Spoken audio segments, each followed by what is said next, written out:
Welcome to Week in One, the show that helps you catch up with the top news stories and interviews featured on ENCA of the past 7 days. Let's get straight into this week's top stories. I'm Heidi Giokos. The latest on the cholera outbreak in Hammanskraal and other areas affected in Gauteng. Dr. Nandipa Magudumana's bid to challenge the legality of her arrest continues in court. President Cyril Ramaphosa presents his budget vote for the presidency. Empuleni residents protest for being weeks on end without power. While authorities are still in the dark about the source of the deadly cholera outbreak, the first 2 cases were reported in February during the first of 3 outbreaks so far. This came out during an update on the crisis given by Health Minister Dr. Joe Phaahla. He confirmed that the first 2 cases were reported in people who had recently returned from Malawi. While there is currently a downward trend in cases, there are fears the outbreak may spark up elsewhere. ENCA senior reporter Aviwe Mtila filed this report. There have been 3 cholera outbreaks in the country this year, with the most recent and the epicenter being in Hammanskraal, where over the years, water has been a huge challenge. Metsi ke problem ke mathata maholo ha re bulela mo pompong ho tswa seretse reka metsi a rena tšhelete ya ho reka metsi ke mathata fela. Kuminister besicela amanzi aclean, siphuza amanzi angcolile. Sonke lesikhathi besinophuza nje ngoba sizawuthini, kodwa manje sekuwesi. Noma siwabilisa aphuma ugwebu nje, ayaphuphuma. So imali yokuthenga amanzi asinayo ngoba sisebenzi, besicela amanzi kuphela into engiyicelayo.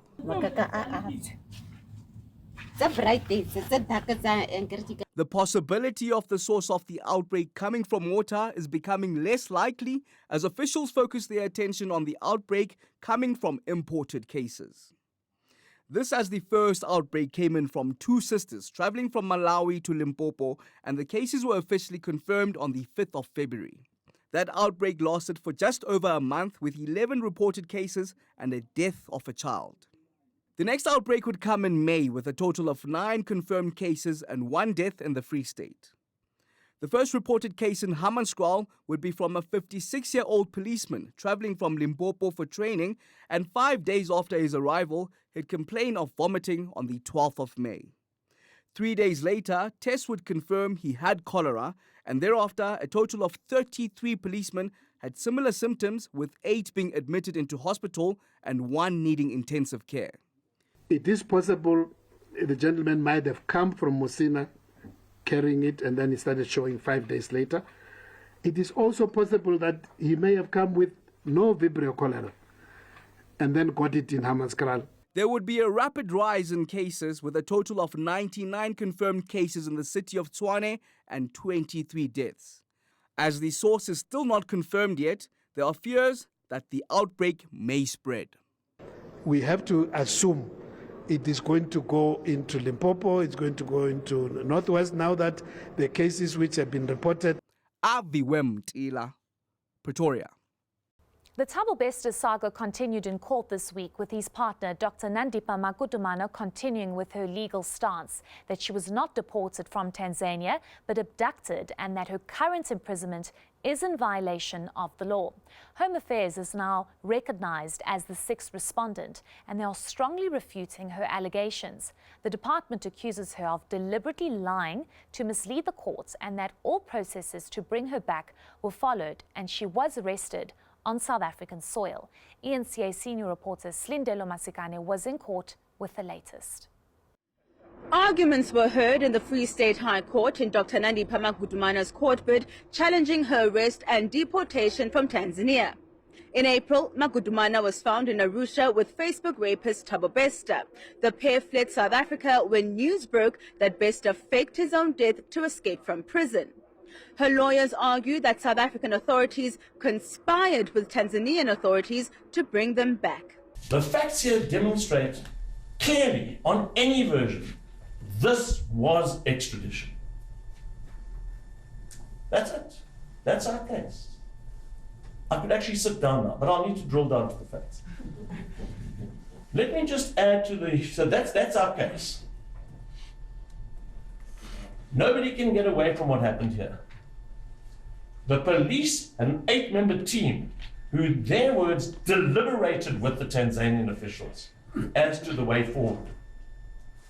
That was on the 10th of April.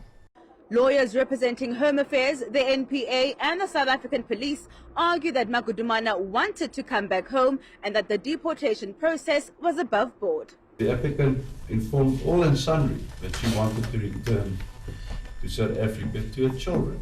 She's a mother. She's now been caught in a foreign country in the company of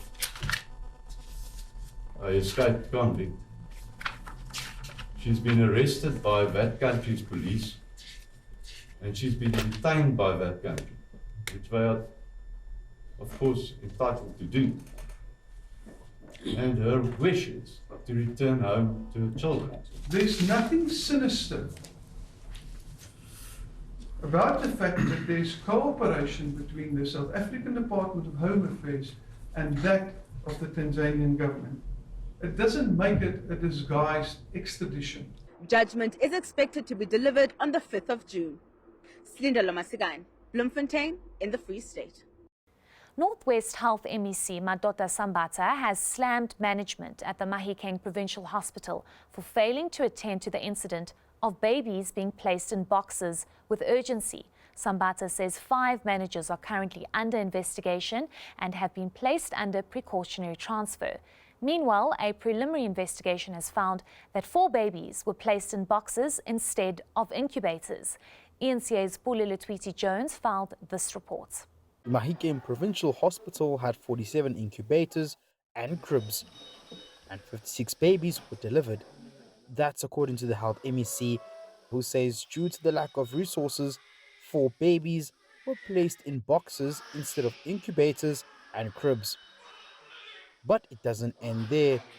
The MEC says the management from the office didn't report the incident to the acting CEO of the hospital, nor was there a report on the incident from the hospital.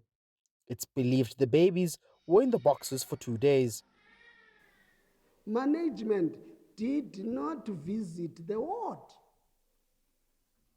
Instead, they packed their bags and went to Rustenburg for a lihutla of the facility. So, these are managers employed here. They have a meeting here. They are discussing an incident that was all of a sudden now a national interest. They discuss it whilst they are still here. But from their meeting, they don't go and check this ward. They are told it was overflowing. Unions are calling for improved hospital communication to prevent a repeat of this incident. The communication structure, I will say, generally in the department is a problem. You will have managers who are not reporting things from the very beginning. That is a problem.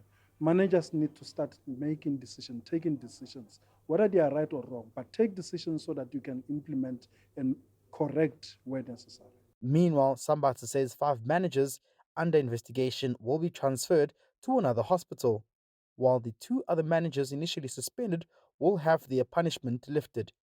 A team will now be formed to investigate all operations at the hospital. Pulile Jones, Mahikeng in the Northwest. Stay tuned to Week in One. Coming up, we look at some of the big interviews done by anchors this week.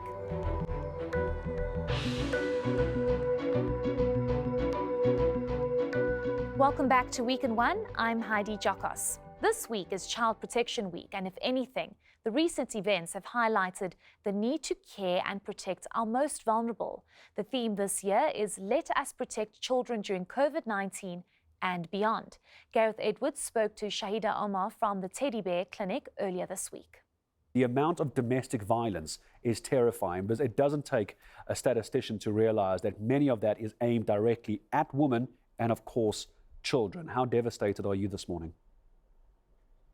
Well, I think we just need to realize that since 1993, we've started this campaign of Child Protection Week. And how much have we achieved, through this period? The reality, unfortunately, is very concerning, very alarming. We continue to see the increased incidence and prevalence of violations, brutalizations, children being murdered, children being hurt, and children continue to suffer and are not only suffering, but continue to be victims of secondary victimization. So working within the child protection sector, this is indeed a very, very concerning situation that needs to be addressed swiftly, immediately, and urgently. And having Child Protection Week is not the solution. Yes, we certainly need to create awareness around the issue and ensuring that there is a multi-sectoral approach to reaching out to children. However, this is not sufficient because of the challenges we are currently facing. Government officials and experts admit the cholera outbreak in Hammanskraal, north of Pretoria, could have been avoided. The chairperson of the Parliamentary Committee on Water and Sanitation, Robert Mashego, spoke to ENCA anchor Cindy Mabe. Now, Chairperson Mashego, you're saying that you do evaluation, monitoring and oversight as the Water and Sanitation Committee in this instance. The perennial problem we've had with cholera and unsafe drinkable water in Hammanskraal and many areas is nothing new. We've even had experts saying that it stems as far back as 10, 20, 30 years. So what is it that you had done as a committee to raise not only the alarm, but to also hold those to account who are responsible for this infrastructure failure? As I once said here, we went there in Hammanskraal for the first time in 2020 in February, and we really came about very, very scary things that we saw. Literally affluent, untreated water given back to people of Hammanskraal and the Pretoria areas as a whole, where that Rooival is feeding. The very water treatment plant was not functional. Out of the 3 machines they should use, only one was working, and that one was working at the half-mast. We then raised the point with Tshwane, and Tshwane, the Ward Councillor there, the Ward Councillor agreed that the contract which was cleaning water was cancelled by the incumbent authority, which is the DA-led council.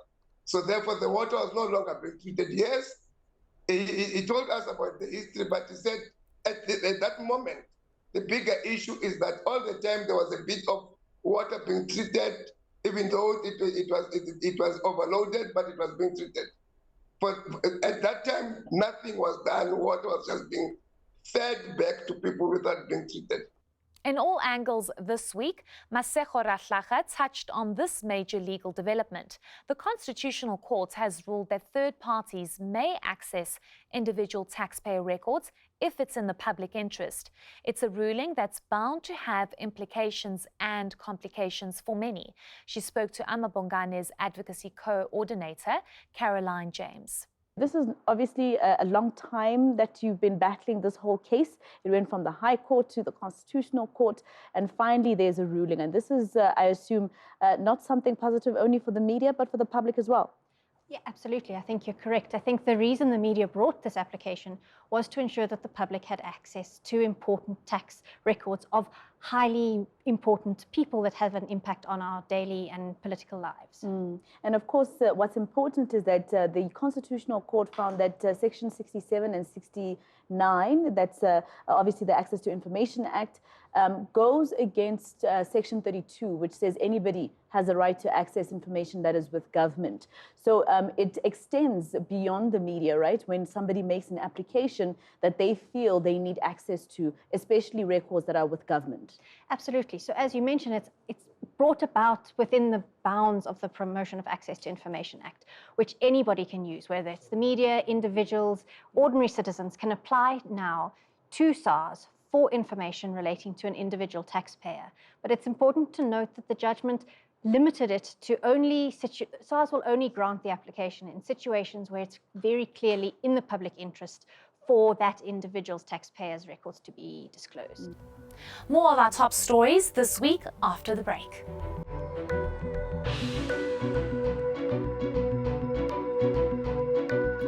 Welcome back to Week in One. I'm Heidi Giokos. As South Africa enters winter with the prospect of the worst ever power cuts, the number one citizen, that's President Cyril Ramaphosa, maintains ending the devastating blackouts is his number one priority. At the same time, Electricity Minister Kgosientsho Ramokgopa says interventions to stabilize the grid are underway, but he cautions that the winter months will still be a challenge with possible higher stages if there isn't an increase in energy supply. ENCA senior reporter Aisha Ismail has the story. Our overriding priority now is to end load shedding and to achieve energy security. In July last year, I announced a detailed plan to address the energy crisis. I have since established the National Energy Crisis Committee to ensure that this plan is fully implemented and appointed a dedicated minister in the presidency to provide a single point of execution. The president says to speed up plans to effectively deal with the energy crisis, energy legislation is in the pipeline. Ramaphosa is urging members of parliament to be on board with the plans to fast-track the process. We will soon introduce another key piece of legislation, the Energy Security Bill, to streamline the regulatory framework and accelerate the construction of renewable energy projects. Conceding to the number of challenges currently being faced by the country, the president says growing the economy and creating jobs is of utmost importance in addressing issues such as poverty, crime, and unemployment. The electricity minister says there are a number of interventions to deal with the energy crisis. The first one is to embed what we call the resident engineers, people with experience, capacity, and expertise at the stations that are notorious for underperformance. The second one is the improvement of coal quality, including the tracking of good quality coal with the right calorific value to help to facilitate the burning rate and the efficiency of these units.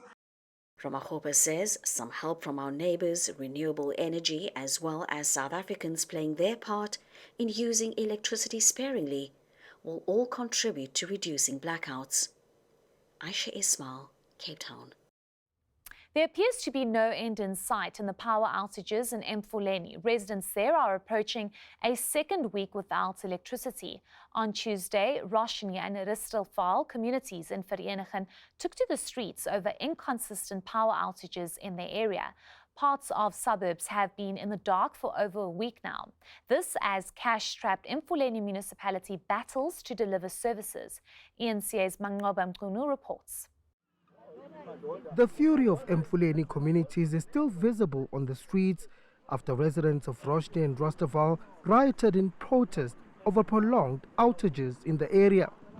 On Tuesday, the residents blockaded roads, demanding better services from the municipality. But while the mayor of Emfuleni has addressed residents, nothing has been resolved. He didn't give us any assurance. He just said to us that he will get back to us within the 48 hours. We tried to speak to his spokesman that was with him. He didn't give us a chance. They both just wanted to get away from the community. There's no solution, and nobody can then blame us if we go back to the streets after 48 hours because we're not seeing changes. I mean, right after he left, there was no changes. Residents of Vereeniging say this is now their 10th day without electricity. This student accommodation, which houses 19 students from a nearby TVET college, says it's now been forced to use firewood for cooking. In order for us to cook, since we don't have electricity, we have to go where maybe it's a bushnyana, get some wood. When we come here, we use these two braai stands to cook. So definitely there are two, and we are more than 15 here. So literally when it gets by 6, it's already dark. Some of us will sleep. We go to bed with empty stomach. So it's really affecting us, even academically. And the costs are also escalating for businesses. It's very difficult because we're running generator, and the cost of a generator is between 1,400 and 2,000 rand a day. for running the business. So it's a very difficult situation, and even if you phone in for help, you don't get help. It's like a very arrogant attitude. They don't help you. It's a yearly occurrence thing around this time of winter. Everything, all hell breaks loose in terms of electricity, and the electrical department in Mfuleni is not capacitated to deal with these issues. And now they just disappear and don't say anything to the community members. So we have no idea when it's going to be resolved, if they can resolve it even. The Mfuleni municipality has attributed some of the problems to overloading of its infrastructure. As you know, that we are financially strained as an institution, and therefore you'll find that maybe sometimes if they can have a transformer or anything like that, we may not be able to immediately replace them, and it will leave them in the dark for many days. In the meantime, though, frustrations continue for affected communities. Manqoba Mchunu, Vereeniging.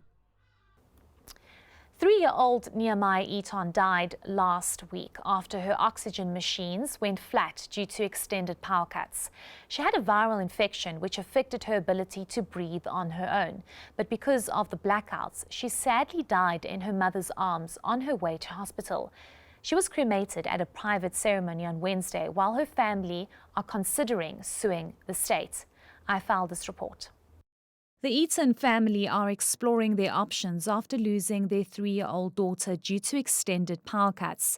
Nehemiah Eaton needed oxygen to survive, and because the power wasn't restored in Bromhof, Johannesburg as planned, all the devices keeping her alive went flat. The family is considering suing the state. What we want to do is actually just help where we can with regards to people that are suffering like this, the power cuts, and just people's lives are just turned upside down. So I do plan to do something.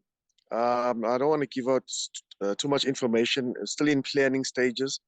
There are some high people that that have our backs as well. So at least that we're finding that we're having support. So at least with the supports, it makes us stronger. To make matters worse, Nehemiah's cremation was on Wednesday, but the family were once again left in the dark since Monday. We had baby's cremation yesterday. We managed to give her a good send-off.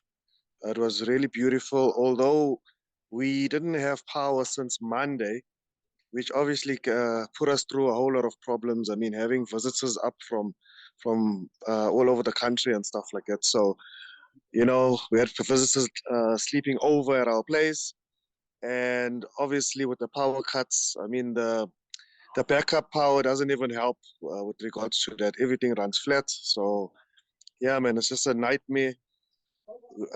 So we had to go to friends' places to get ready for the funeral. The father has expressed his disgust in government and its failure to provide basic services. It's a real disgrace, and just this morning I heard of other news of another girl whose machine failed and she died because of lack of oxygen. And there's another child that was shot in a protest, or electricity protest or something. Now, what I'm saying to government is I don't know if they don't understand what we're saying here. If we had the power and we were supplied our basic need, none of all these things would be happening. This is what we're saying. So you guys are creating and causing, or the cause of all these things happening. These kids should not be dying. People should not be having life-changing things happening to them because you guys are failing at what you're supposed to be doing. You guys are failing. You all have failed, actually. Meanwhile, the SA Human Rights Commission says it's concerned about the devastating impact rolling blackouts has had on people's lives. We've noted the impact of load shedding on health infrastructure and health budgeting. In our last engagement with MEC Health, for instance, we were advised on the increased budget in some of the bigger hospitals as a result of the money that must be used for the functioning of generators. Efforts to get a response from City Power on the matter were futile. Heidi Giokos in Johannesburg. And that is a wrap for this weekend's edition of Week in One. From myself and the fantastic team, have a great weekend.